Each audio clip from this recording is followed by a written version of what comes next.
지난 시간까지 고린도전서의 첫 번째 문제였던 파벌의 문제를 계속 살펴봤습니다. 학자들은 바울이 고린도전서를 쓰고자 했을 때 목적이 바로 이 파벌에 대한 이야기만 하는 것이 그의 첫 번째 목적이었다고 합니다. 그런데 우리 뒤로 5장에서 보면 음행, 결혼, 우상 제물, 성령의 은사와 부활까지 길게 뒤에 나열되어 있습니다. 이건 처음에 4장에 나오는 이 파벌의 문제까지 쓰고 보내려고 했는데 고린도전서 16장 17절에 보면 내가 스데바나와 브드나도와 아가이고가 온 것을 기뻐하노니 이렇게 말합니다. 고린도에서부터 찾아온 손님들이 고린도 교회의 문제에 대해 자문을 구하는 질문의 편지를 들고 온 것입니다. 이 질문의 편지를 받아든 바울은 이 질문을 읽어보니 이건 반드시 답을 해줘야 하고 바로 잡아줘야 할 부분이 분명하기에 이 편지에 뒤이어서 5장부터 계속해서 써서 쓴 다음에 보내야 되겠다라는 마음을 가지고 5장부터 질문한 여러 문제들을 나열하기 시작했습니다. 원래 4장에서 끝날 글이 16장까지 길게 이어지게 된 것이지요. 어찌되었든 고린도전서는 초대교회, 당시의 교회가 직면한 문제들에 대해서 사도적인 답변을 들을 수 있게 했다는 측면에서 우리에게 굉장히 의미가 있다 이렇게 말할 수 있습니다. 그때의 문제나 지금 우리 사회에 일어나고 있는 문제나 매일반으로 일어나고 있는데 그것에 대한 성경적 가르침이 무엇인지를 우리는 사도의 입을 통해서 직접 들을 수 있다는 측면에서 이건 굉장히 의미가 있고 우리에게 큰 교훈이 된다 그렇게 말할 수 있을 것 같습니다. 바울이 여러 문제 중에 제일 먼저 끄집어낸 문제는 5장 1절에 나오는 음행의 문제입니다. 그 당시 고린도라는 도시 자체가 워낙 성적으로 문란한 동네였습니다. 웬고하니 고린도에는 성경이 아데미라고 부르는 여신이 있죠. 바로 아프로디테였습니다. 이 아프로디테 신전이 고린도에 있었습니다. 이 아프로디테는 성과 미의 여신으로 알려져 있죠. 라틴어로는 비너스 신으로 알려져 있습니다. 바로 이 아프로디테 신전에는요 1000여 명의 여사제들이 있는데 이들은 신전에서 창기의 역할을 했습니다. 여사제와 성관계를 맺는 것을 신을 숭배하는 예배 예식의 마지막 하이라이트로 그들은 여겼습니다.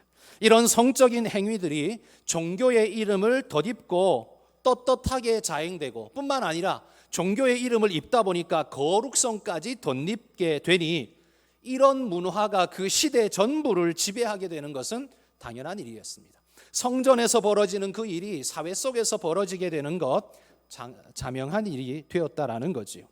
그런데 문제는 이런 문화 속에 살던 고린도인들이 예수를 믿고 교회에 들어오게 된다는 겁니다.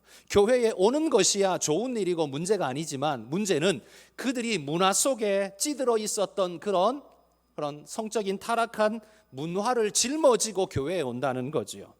과거에 살던 삶의 방식을 단순간 떨어내는 것, 여러분 그건 결코 쉬운 일도 쉽게 될 일이 아니죠. 그 일들은 또한 그들의 인식 속에 나쁜 일이라고 생각지 않았습니다. 왜? 예배 예식이었으니까요.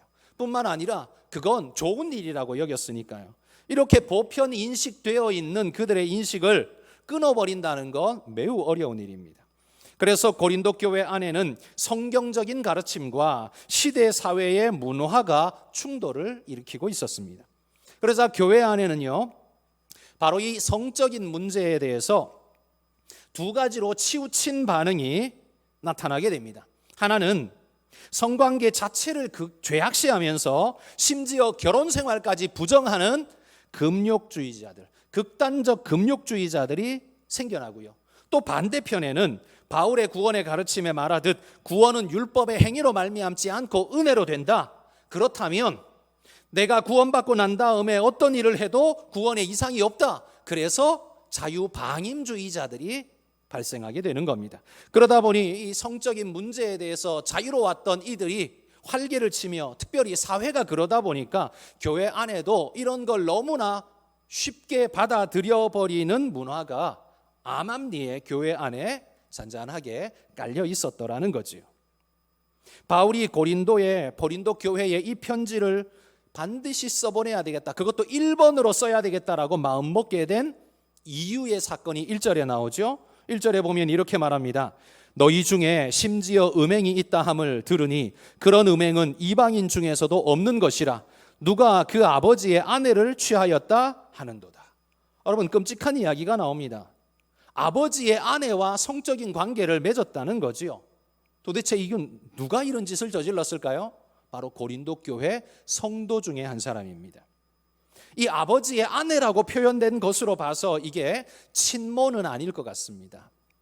아버지가 그 아내를 사별하여 잃고 새로 얻은 아내이든지 아니면 둘째 부인, 셋째 부인 그런 아버지의 첩이든지 어찌되었든 간에 아버지의 아내라는 이름을 가지고 있는 이와 성적인 관계를 맺는 일이 교인 성도 중에 벌어졌다는 거죠.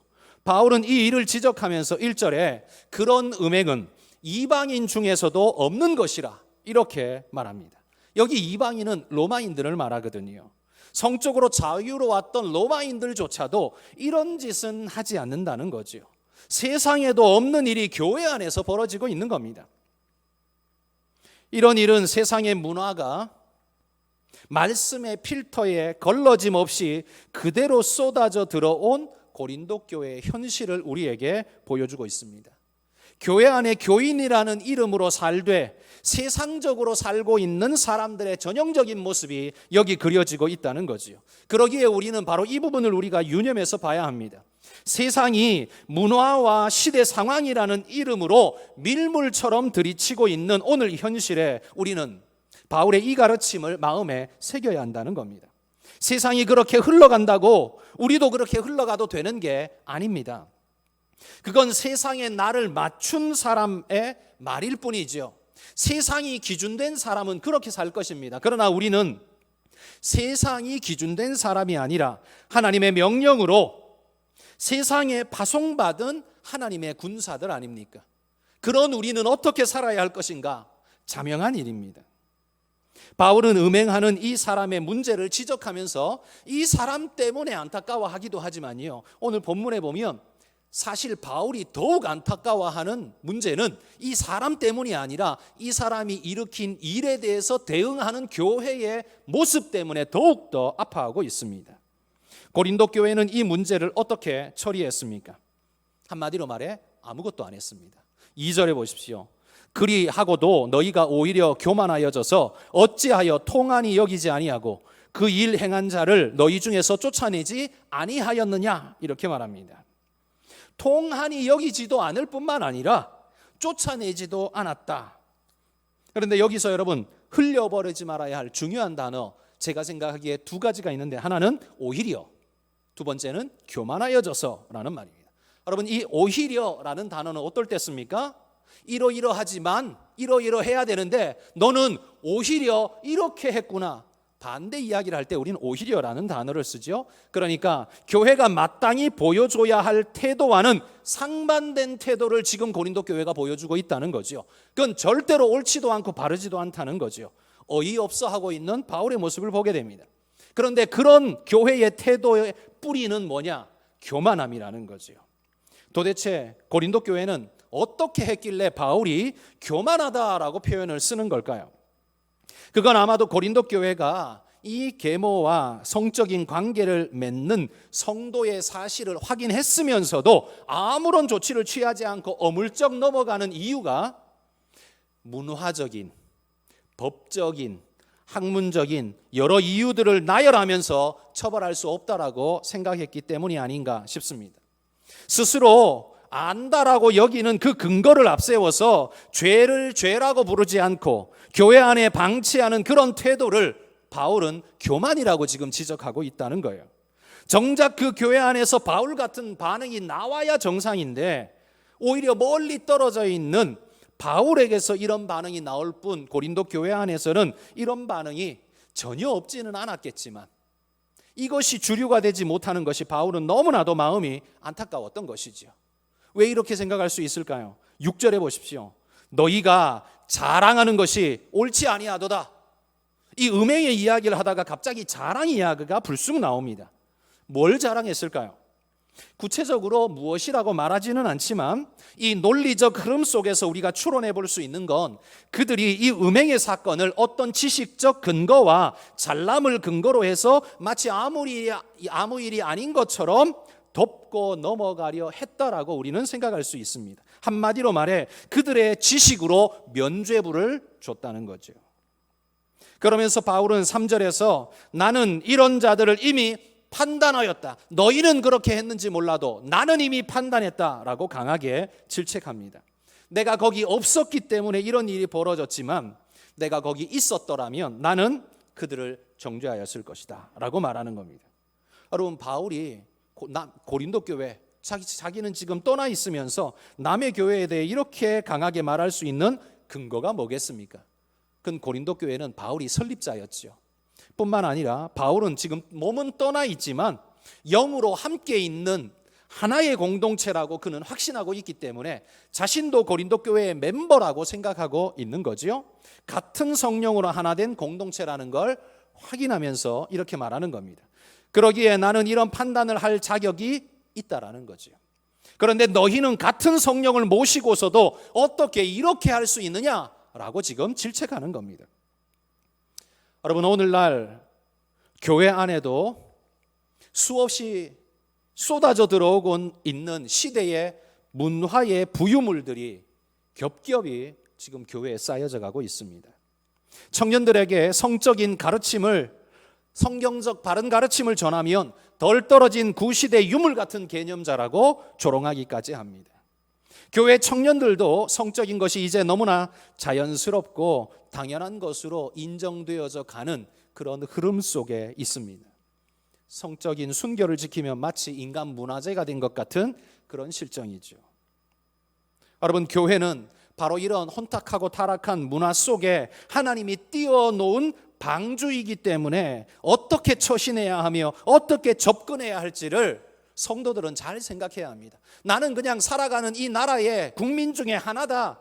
여러분, 국민 중에 하나이기를 뛰어넘어서 하나님의 명령받은 백성 중에 하나라는 사실, 하나님의 군사 중에 하나라는 사실을 잊지 마셔야 합니다. 우리가 그들처럼 되어 그들을 전도하겠다. 여러분, 이건 성육신의 선교 개념 같이 들리죠? 그런데 여러분, 이게 그들의 문화 속에 들어가서 그들을 구원하겠다는 말은 맞는데 이건 입장이 다르죠. 왜냐하면 이건 죄 속에 들어가서 나도 죄에 나뒹굴다가 죄를 짓다가 이렇게 나는 그들을 구원하겠다. 이건 말이 안 되는 겁니다. 여러분, 이 성적인 문제가 당연시되면 어떻게 됩니까? 여러 가지 문제가 발생합니다. 영적으로는 성경에 보면 영적 음행이라고 지적되어지는 우상숭배, 음행이 죄가 아니게 되면 영적 음행도 죄가 아니게 됩니다. 영적 음행이 죄가 아니면 오직 하나님만이 우리의 구원자요 참이시라는 이 십계명의 1계명에도 나와 있는 하나님만 경배하라는 이 말씀이 무효가 되어지는 거죠. 의미 없는 것이 되어져 버립니다. 설명할 방법이 없어져 버리는 겁니다. 또한 가족이라는 최후의 보루가 무너지게 됩니다. 여러분, 성적으로 자유롭다고 해서 남편이 아내가 성적으로 자유롭게 방종한 걸 배우자가 쉽게 받아줍니까? 아닙니다. 자기는 자유롭기를 원하면서 배우자는 절대 그러지 않기를 원하는 것이 사람의 본성입니다. 가족이 무너집니다. 그리고 인간 고립의 현실이 우리에게 찾아옵니다. 나는 자유롭게 뭘 한다라고 말할 수 있을지 모르지만 여러분, 그렇게 사는 사람은 궁극적으로 돌아보면 결국 자기 자신은 혼자라는 고립의 현실에서 벗어날 수가 없는 겁니다. 그건 자유가 아니라 내 영혼의 괴사가 일어나고 있는 일입니다. 그리고 그에 따르는 사회적 부작용과 문제들이 우리 사회를 점점 썩어 들어가게 만들고 부패하게 만들어 가게 됩니다. 표면적으로는 괜찮아 보일지 모르지만 이면적으로는 내면이 부실화되어지는 골다공증처럼 사회가 점점점 쇠하여지는, 그래서 결국 무너지는 상황이 벌어지게 되는 거죠. 여러분, 성적인 것은 단순히 느낌에만 국한된 기계적인 자극 정도가 아니죠. 우리가 유물주의자들처럼 그냥 육체는 그냥 고깃덩어리야 라고 생각하는 존재라면 그렇게 말할 수 있을지 몰라도 여러분, 우리는 우리의 육체뿐만 아니라 하나님이 우리에게 영혼을 주신 살아있는 영적인 존재라는 걸 인정한다면 이런 성적인 관계들이 단순히 기계적인 물리적인 자극에 지나지 않는다, 이렇게 말할 수 없습니다. 이건 인간관계 믿음의 기초석이 되기 때문입니다. 여러분, 성적인 관계, 나 피임 잘해서 아무런 영향이 없어, 내 살아가는데 지장 없어, 진짜 지장 없을까요? 물리적으로는 지장 없어 보일지 모르지만 그 사람은 반드시 그런 일들을 통해 사람을 보는 내 시각에 영향을 입게 될 것입니다. 또 나를 믿고 의지하던 사람들의 신뢰에 심각한 영향을 입게 될 것입니다. 우리 사회를 든든히 묶어주는 끈이 끊어지게 만들게 될 것입니다. 여러분, 그건 행복과 자유가 아니라 불행과 위험입니다. 그리고 결과적으로는 자기 고립에 지나지 않습니다. 그런데 이 모든 위험에 우리 모두가 노출되어 있다는 겁니다. 이런 성적인 문제는요, 누구의 특정한 사람만의 문제가 아니라 우리 모두가 다 위험성을 가지고 있는 존재라는 겁니다. 그러기에 그리스도인이 어떤 개념을 가지고 살아야 하는가, 이건 매우 중요한 일이라는 겁니다. 그러므로 교회는 이런 성적인 관계인들에 대한 태도를 잘 정리할 필요가 있습니다. 먼저 이 성적인 문제를 죄악스럽게 만들어가는 주체자 말고 반대로 그 성적인 죄악의 피해자들, 피해 입은 사람들을 한번 생각해 보십시오. 우리는 그런 사람들마저도 색안경을 끼고 우리는 거룩하지만 에이 더러운 것들 이라는 마음으로 그들을 내쳐버리고 밀어버릴 때 많습니다. 예를 들면 어떤 사람들입니까? 비자발적인 성폭행을 당해 고통과 아픔 속에 있는 사람, 자기가 원해서가 아니라 이런 고통과 아픔 속에 처해져 있는 사람. 여러분, 우리가 지금도 여전히 100여 년 전에 일어났던 그 일들로 인해 위안부 할머니들의 아픔과 눈물을 여전히 우리는 지금 보고 있지 않습니까? 이런 일들, 이건 자기가 원해서 되어진 일들이 아닙니다. 그런데 예전에 우리는 어땠습니까? 그런 사람들을 마치 환향녀 보듯이 했었습니다. 호란을 겪으며 나라가 풍비박산이 나며 백성들은 이리저리 끌려가고 여인들이 이리저리 끌려다니며 성적으로 착취당하고 어떤 방법으로든 고향으로 돌아왔을 때 돌아와 보니 고향은 그들을 맞아준 것이 아니라 환향녀라는 이름으로 더욱더 정죄하고 배척하고 배격하고 밀어냈습니다.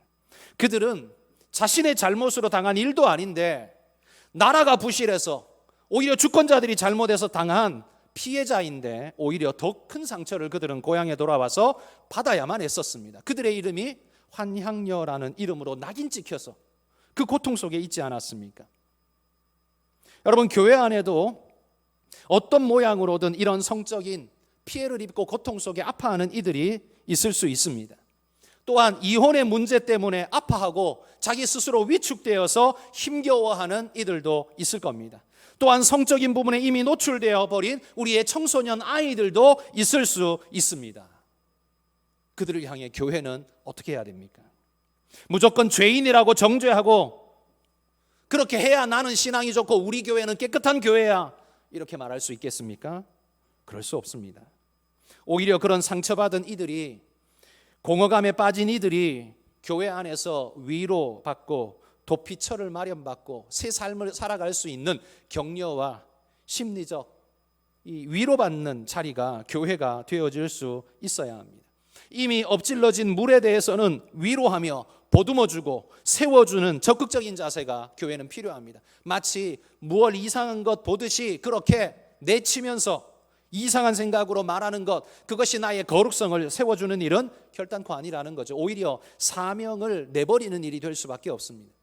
예수님도 가늠하다가 현장에서 붙잡힌 여인을 향해 귀한 사랑의 모습을 보여주시며 그를 돌이켰던 것처럼 우리가 해야 할 일도 배척이 아니라 돌이켜 하나님 앞에 사랑받는 자녀로 서도록 붙잡아주고 세워주는 일일 겁니다. 자, 그러나 그들과는 다르게 아직 성적인 죄에 노출되지 않은 성도들과 우리 아이들에게는 그러면 교회는 어떻게 가르쳐야 할까요? 요즘 시대 문화가 그러니 괜찮다, 그렇게 가르쳐야 할까요? 결코 그럴 수는 없죠. 여러분, 에덴 동산이 죄로 인해 파괴되고 난 다음에 아담의 삶이 어떻게 되었는가를 보십시오. 그 에덴 동산은 우리의 가정에 비유할 수 있습니다. 실질적으로 태초에 에덴 동산은 진짜 있었던 그 사실이지만 그걸 우리 삶으로 가지고 왔을 때 오늘 우리의 가정이야말로 하나님이 내게 주신 가장 최고의 보금자리, 안전장치, 위로받고 사랑받고 격려받고 에너지를 주입받는 가장 좋은 곳, 에덴 동산은 바로 우리 가정입니다. 그런데 그 가정이 어떻게 깨집니까? 유혹자의 유혹을 통해 깨집니다. 가장 쉽게 깨지는 것이 바로 성적인 문제이지요. 그 잠깐의 유혹 때문에 허물어져서 주체하지 못하는 자기 삶의 허물어짐 때문에 우리 가정은 박살이 납니다. 에덴 동산에서 쫓겨난 아담은 어떻게 살았습니까? 가시와 엉겅퀴라는 세상으로 바뀌어버렸습니다. 이제는 예전같이 열매가 저절로 맺히고 그냥 은혜가 자기에게 그냥 주어지는 없습니다. 이제는 짐승들도 나를 보고 으르렁대고 노려보고 땅은 가시와 엉겅퀴를 내고 땀을 흘려야만 열매를 거둘 수 있고 고통과 아픔이, 불안과 두려움이 지배하는 그런 존재가 되고 말았습니다. 여러분, 우리는 말초신경의 명령에 따르는 사람들이 아니라 하나님의 명령에 순종하기로 결심한 사람들인 줄 믿습니다. 그래서 여러분, 우리는 하나님의 사람 아닙니까? 세상의 문화가 그런 게 있다고 할지라도 그게 내 삶의 중심이 될 수 없는 것, 나는 이미 하나님께 드려진, 하나님이 나의 주인 된 하나님의 사람이기 때문입니다. 이제는 말초신경이 명령하는 대로 살아가는 게 아니라 하나님이 명령하신 대로 살아가는 사람으로 거듭난 존재, 그게 바로 그리스도인이어야 한다는 겁니다. 그런데 그렇게 살다가 실수하고 무너질 수는 있습니다. 넘어질 수도 있습니다. 그러나 다시 일어나 회개하고 돌이켜 하나님 앞에 서는, 옳고 바름이 뭔지 알고 그 길을 향해 달려가는 존재, 여러분, 그게 바로 그리스도인 아닙니까? 그리스도인 되었다고 해서 실수 안 하는 사람 없습니다. 무너지지 않는 사람 없을 겁니다. 그러나 그럼에도 불구하고 그의 기준, 그의 방향, 그것은 잃지 않고 오직 하나님을 향해 가려고 노력하는 사람, 그게 그리스도인인 겁니다. 지금 우리 세상도 고린도 교회처럼 세상적인 논리와 지식을 총동원해서 우리에게 그거 아무것도 아니야, 아무렇지도 않아 그러면서 설득하여 그 에덴 동산을 넘어오라고, 파괴시키라고 유혹하고 있습니다. 그러면서 우리에게 인간 문화재니 꼴통이니 바보니 이제는 그걸 넘어서서 어떻게 말합니까? 차별하는 사람들이라고 죄인처럼 손가락질하면서 우리를 압박하고 자신들의 세계로 유도합니다. 그러나 여러분, 그 세계로, 그들의 세계로 가면, 그러면 쾌락은 얻을 수 있겠지만 여러분, 잃는 것이 훨씬 더 많다는 것을 기억하셔야 합니다. 일례로 소돔 땅에 들어간 롯을 기억해 보십시오. 그가 롯을 바라볼 때, 그가 소돔 땅을 바라볼 때 소돔 땅은 에덴 동산 같았더라, 그렇게 표현하고 있습니다. 정말 좋아 보였습니다. 거기 가면 내가 행복할 것 같습니다. 그 사람을 얻으면 내가 정말 행복할 것 같습니다. 그 자리에 서면 내가 정말 행복할 것 같습니다. 롯은 그래서 소돔 땅에 갔습니다. 그런데 소돔 땅에 간 롯은 어떻게 됐습니까? 그곳에서 정말 자기가 원하는 걸 얻었습니까? 아니요. 성경에 보십시오. 사위들조차 롯의 말을 무시합니다. 웃고 넘깁니다. 비웃습니다. 사람들에게 인정받지 못하고 네가 우리 재판장이냐 그러면서 오히려 천시받는 존재로 전락해 있습니다. 거기서 끝나지 않습니다. 소돔성이 멸망할 때 그는 하나님의 은혜로 겨우 구원을 얻습니다. 그리고 그 화려하고 부유하고 좋아 보이던 소돔 땅은 완전히 멸망당하고 그는 산의 동굴 속에 숨어서 겨우 살아야 하는, 아무것도 가진 게 없는, 모든 걸 잃어버린 존재가 되어버렸습니다. 여러분, 그게 바로 하나님의 말씀 떠나고 육체의 욕심을 따라 쫓아간 인생에 보여줄 수 있는 결국입니다. 이 롯이야말로 하나님을 아는 존재 아닙니까? 그리스도인이라고 생각을 해보십시오. 그러면 그 그리스도인인 그가 육체의 소욕을 쫓아, 눈에 보이는 것 좋은 걸 쫓아, 세상의 욕심을 쫓아 갔더니만 결국 뭘 얻었습니까? 아무것도 얻은 게 없습니다. 다 잃어버렸습니다. 깡그리 잃어버렸습니다. 그게 그의 결국입니다. 불 가운데서 구원 얻듯 겨우 살아나와서 산 굴 속에 토굴에서 생활하는 자가 되고 말았습니다. 여러분, 우리의 모습이 오늘 하나님의 이 몸된 교회 안에 있다라는 그것 하나만으로 나는 소돔에 들어간 롯과 다르다라고 생각하시면 오산입니다. 여러분의 몸은 여기 있는데 여러분의 정신은 소돔에 들어가 있다면 여러분은 교회를 사는 게 아니라 소돔을 살고 있는 겁니다. 여러분, 이런 음행에 대해 바울의 대답은 무엇입니까? 이방에도 없는 이런 음행을 저지른 자를 향해 내리는 바울의 판단은 무엇입니까? 5절에 보면 이렇게 말하죠. 사탄에게 내어주었다. 굉장히 엄청난 무서운 표현을 지금 쓰고 있습니다.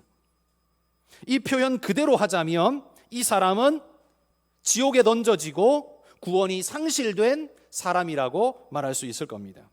그런데 5절 끝에 보시면 또 상반된 이야기를 합니다. 영은 주 예수의 날에 구원을 받게 하려 함이라. 그의 영혼은 구원을 받는데요. 아니, 그러면 지옥에 던져진 건 아니잖아요. 그러면 사탄에 내 던져진 건 또 그러면 무엇이냐라는 거죠. 이 사탄에게 내어 주었다라는 말은 지옥에 던져졌다는 말이 아니라요, 이건 교회에서 출교되어져서 공중의 권세 잡은 자 마귀 사탄이 지배하는 세상 속으로 내던져진 존재가 되었다라는 말입니다. 바울의 표현이 강하기 때문에 마치 구원이 끝장난 것처럼 여겨지지만 그런 건 아닙니다. 만약 구원이 끝장난 거라면 5절 끝에 이 말씀은 쓰면 안 되죠. 지워야 될 말이죠. 그러나 바울은 그렇게 말하지 않습니다. 그래서 5절 말씀을 다르게 표현하면 이런 겁니다. 이런 불신한 행동을 한 성도를 교회에서 출교함으로써 성도와 교제가 끊어지고 은혜의 젖줄을 얻지 못하게 됨으로써 그 은혜의 목마름에 찌들어 스스로 깨닫고 느끼고 그 절박함에 교회 앞으로, 하나님 앞으로, 은혜 앞으로 돌아오도록 하려고 그를 잠시 세상 속으로 내던진, 바로 그것이 5절의 이야기입니다. 예를 들면 이런 거죠. 둘째 아들 탕자를 생각해 보십시오. 둘째 아들 탕자가 아버지에게 할 수 없는 일을 했습니다. 아버지가 살아계심에도 불구하고 유산을 달라고 합니다. 자기가 번 돈도 아니고 아버지 건데 그 유산 나한테 올 거니까 미리 달라고, 이 배은망덕한 짓을 하는데도 불구하고 아버지는 이 아들에게 유산을 떼어주고 보냅니다. 이건 아버지가 그 아들을 미워해서 그랬을까요? 아니죠. 아버지는 아들을 죽음으로 내몬 것이 아닙니다. 돈 때문에 이 아들이 이런 일을 벌이고 있지만 이 돈이 떨어지고 나면 자기 존재가 어떤 존재라는 걸 그가 그제서야 알게 될 것이다. 돈이라는 껍데기에 쌓여서 자신이 대단히 고귀한 것처럼 생각하지만 사람들에게 인기 있는 것처럼 자기가 생각하지만 이 돈이라는 꺼풀이 벗겨지고 나면 자기 자신은 아무것도 아니라는 걸 알게 될 것이다. 아버지는 그걸 알았기에 이 엄청난 교육비를 감수하면서 이 아들을 세상 속에 그냥 보내주었습니다. 이게 바울의 표현으로 말하자면 사탄에게 아들을 내어주었다, 이런 표현을 쓸 수 있겠죠. 여러분, 교회에서 쫓겨난 그 사람은 영적인 공허와 세상의 위협 속에서 하나님을 찾아가며 갈망하는 마음을 회복하고 돌이켜 회개하고 교회로 회개하며 돌아오려고 하게 될 것입니다. 왜? 은혜에서 끊어져 보니까요, 그 은혜가 얼마나 고픈지 그제서야 알게 되더라는 거죠. 하나님의 늘 예배당에 나와서 예배 드리는 것 아무것도 아닌 줄 알았는데, 여러분, 군대 가서 훈련소에서 예배당 예배 드리러 못 가는데 끄트머리쯤 가서 예배 드리러 가라고 허락받았을 때 가서 예배 드리면 어떻습니까? 그냥 수도꼭지 틀어놓은 것처럼 눈물이 줄줄줄 흐르지 않습니까?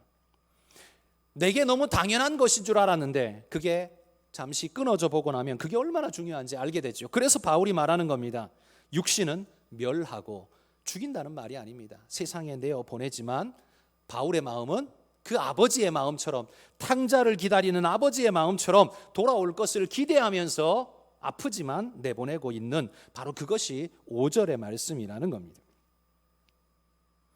게다가 9절부터는 이전에 쓴 편지 때문에 고린도 성도들이 오해하고 있는 부분을 이참에 바로잡아줘야 되겠다 말씀합니다. 9절에 보면 이렇게 말하죠. 내가 너희에게 쓴 편지에, 이렇게 말합니다.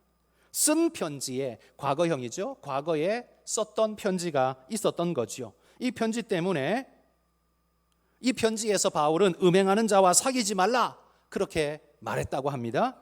근데 이것 때문에 사람들이 오해를 하게 됩니다. 그러면 음행하는 자와 사귀지 말라면 세상 모든 사람과 단절되란 말이냐? 교회에만 콕 박혀서 살라는 말이냐? 세상 물정을 몰라도 너무 모른다. 아마 이렇게 불평하는 사람들이 많이 있었을 겁니다. 이런 소식이 바울에게도 들려졌을 겁니다. 그래서 바울은 이에 대해서 9절부터 설명하는 겁니다. 내가 음행하는 자와 사귀지 말라고 한 것은 음행하는 불신자와 사귀지 말라라고 말한 게 아니라 신자 가운데에도 하나님의 말씀을 알고 성경의 진리 말씀을 알면서도 음행에 젖어서 헤어나오지 못하는 자가 있다면 그런 자와는 사귀지 말라라고 말하는 겁니다. 11절에 보면 이렇게 말하죠. 이제 내가 너희에게 쓴 것은 만일 어떤 형제라 일컫는 자가 말하죠. 형제라 일컫는 자. 여기 형제는 남자를 가리킨 게 아니라요, 예수 믿는 믿음의 공동체, 성도를 말하는 겁니다. 그러니까 형제 아니면 불신자, 둘 중에 하나예요. 여기서 형제는 우리 지금 말로 바꾸면 성도라고 바꿀 수 있죠. 이제 내가 너희에게 쓴 것은 만일 어떤 성도가 음행하거나 탐욕을 부리거나, 이렇게 읽을 수 있는 겁니다. 그런데 이런 자에는 사귀지도 말래요. 왜 이렇게 끔찍한 명령을 내립니까?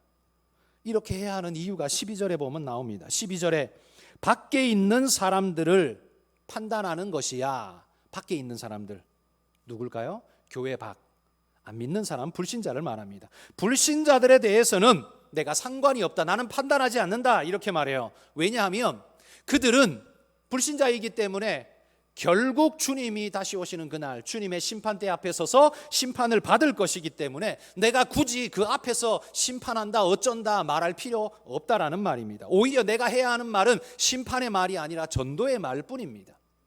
불신자들은 그렇습니다. 그러나 신자에게는 어떻습니까? 예수 그리스도를 알고 믿음을 아는 그들은 그런 죄악과 악한 행동들을 계속하고 있으면 하나님이 심판하실 거야, 그리고 내버려 둬야 되나요?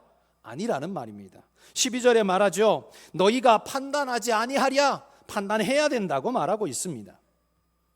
그가 하나님께서 주신 사명의 시간을 그런 헛되게 허망하게 낭비하고 있는 것을 지적하면서 깨우쳐 주라고 말하는 겁니다. 그건 주님 올 때까지 기다리면 되는 게 아니라 너희가 바로 깨우쳐 줘야 된다라고 말하는 겁니다. 그래서 교회에게 말하는 겁니다. 교회는 성도가 이런 죄를 짓고 잘못된 길을 가면 꾸짖고 바로 잡아야 한다. 여러분, 이게 바로 치리라는 말입니다. 치리. 여러분, 요즘 교회에서 치리를 본 적이 있습니까? 없습니다. 저도 없습니다. 제가 지나온 교회들에서 뭐 치리를 했다라는 말은 들어본 적도 없고 그런 걸 받은 사람을 본 적도 없습니다. 요즘은 성도들의 잘못된 행실에 대해서 교회에서 치리하면 교회가 여기밖에 없나 하고 가버립니다. 교회가 사랑이 없어 이러면서 오히려 더 공격을 합니다. 여러분, 그러니 교회 입장에서는 아무것도 할 수가 없는 노릇이 돼버린 거죠. 그러나 여러분, 그렇게 해서 다른 교회를 가면 이 교회 성도들은 만나지 않겠지만 생각해 보십시오. 그 잘못에 대해서 책망하시는 하나님은 그 교회에 안 계실까요? 이 교회의 하나님은 저쪽 교회는 안 계십니까? 여전히 계시죠. 여기서 책망받아야 할 사람은 그 교회에서도 하나님이 책망하실 게 분명합니다. 피할 수 없습니다. 이 교회에서 저 교회에 옮겨 다닌다고 해서 그 책망이 바뀌고 축복으로 바뀌고 그런 일은 없습니다. 몸은 다른 교회를 갈 수 있지만 어느 교회를 가도 하나님의 시선은 피할 수 없다는 이 명백한 사실을 우리는 기억해야 합니다. 그러기에 여러분, 교회가 정당한 치리를 행할 때 겸손한 마음으로 순종하여서 받고 교회 회개하고 돌이켜서 바른 길을 가려고 하셔야 합니다. 교회는 그 일을 해야 합니다. 왜요? 교회는 성도들의 삶을 하나님 말씀대로 바로 잡아야 하는 책임이 있는 집단이기 때문입니다. 그 권한을 하나님 주로부터 부여받은 존재이기 때문에 그렇습니다. 그러기에 여러분, 이런 일이 이루어질 때, 이런 바로잡는 일을 내가 당하게 될 때 왜 그게 쉽게 용납되지 않습니까? 이유는 거의 대부분 보면 한 가지입니다. 자존심이 상하기 때문입니다. 내가 잘못한 건 알지만 나한테 그렇게 말하면 안 되지, 교회가 그렇게 말하면 안 되지, 대놓고 그렇게 나를 욕보이면 안 되지. 자존심이 상했다는 거죠. 여러분, 회개하는데 자존심을 내세우면 됩니까? 안 됩니까? 하나님 앞에서 회개해야 될 사람이 자존심을 내세우는 건 그건 하나님 앞에서도 옳지도 않고 바르지도 않습니다. 물론 이 공적인 자리에서 대놓고 욕을 하고 이건 잘못된 거죠. 그게 아니라 그를 불러 잘못된 것을 꾸짖고 옳지 않은 이 일에서 돌이키라. 하나님의 말씀이 이러하지 아니하냐. 여러분 깨닫게 하면 회개하고 돌이켜 바로 서려고 몸부림하는 것이 그게 성도의 바른 자세이지, 자기 자존심이 상했다고 자기 체면이 좀 깎였다고 오히려 반대로 교회를 공격하고 그런 일이 있어서는 옳지도 바르지도 않은 겁니다. 지금 바울이 5장에서 그런 죄악에 대해서 아무런 반응도 보이지 않는 그 고린도 교회를 향해서 바울은 엄하게 꾸짖고 있는 겁니다. 교회 안에 있는 사람들이야 너희가 판단하지 아니하랴 해야 한다는 말이죠. 여러분 말씀을 맺습니다. 오늘날 고린도 교회처럼 성적인 문제가 교회 문지방을 넘쳐 들어오고 있습니다. 이런 시대를 살아가는 우리 한가람의 모든 성도 여러분, 우리는 어떤 자세로 세상을 살아야 합니까? 무엇을 기준으로 세상을 살아야 합니까? 세상의 문화와 그들이 살아가는 방식이 내 기준입니까? 아니면 주님이 말씀하신 그 말씀이 내 기준입니까? 세상 모든 사람들이 아프로디테를 섬긴다 할지라도 우리는 오직 하나님을 섬기며 주 예수 그리스도의 복음을 전하라 명령받은 존재임을 자각하면서 거룩하고 경건한 삶을 살아가기 위해 몸부림하는 그런 거룩한 하나님의 사람들이 되시기를 소망합니다. 세상이 그리스도인들을 조롱하고 욕하지만 사실 마음속으로 더 심하게 조롱하고 욕하는 게 뭐겠습니까? 그건 교인이 교인답지 않을 때, 거룩을 잃어버렸을 때, 성결을 잃어버렸을 때 세상은 교회를 향해 가장 신랄하게 욕을 하게 될 것입니다. 욕을 먹으려면요 차라리 거룩을 지키다가 욕을 먹으십시오. 세상으로부터 욕을 먹으려면 차라리 하나님 말씀 잘 지키다가 욕을 먹으십시오. 그러면 부끄러울 것이 없습니다. 오늘 5장에 말하고 있는 음행의 문제가 오늘 이 한국 이 시대 우리의 문제라는 걸 깊이 인식하면서 하나님 앞에 깨끗하게 우리 자신을 내어놓고 주님의 은혜로 채워져서 성결함으로 주 앞에 나아갈 수 있는 그 믿음의 일꾼들이 다 되실 수 있기를 주의 이름으로 축복합니다.